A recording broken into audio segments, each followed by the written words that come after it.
ang tunay na pagmamahal talagang nagsisimula sa pamilya.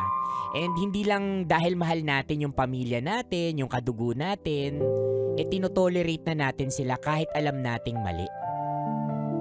Maganda na sinasabi natin na mahal natin sila, at dahil mahal natin sila, handa natin silang ituwid sa kung ano man yung ginagawa nilang kabaluktutan. Dahil hindi naman ito para sa'yo, kundi para din ito sa kanila.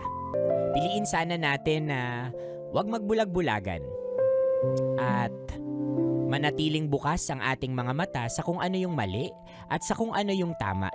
Dahil hindi lang sa pamilya natin, kundi sa pang-araw-araw na buhay natin. And with that, kapag mas nagiging aware tayo sa kung ano yung tama, ano yung mali, mas nagiging aware tayo sa mga desisyon at galaw natin sa ating buhay na maaaring makaapekto hindi lang sa atin, kundi sa ibang tao.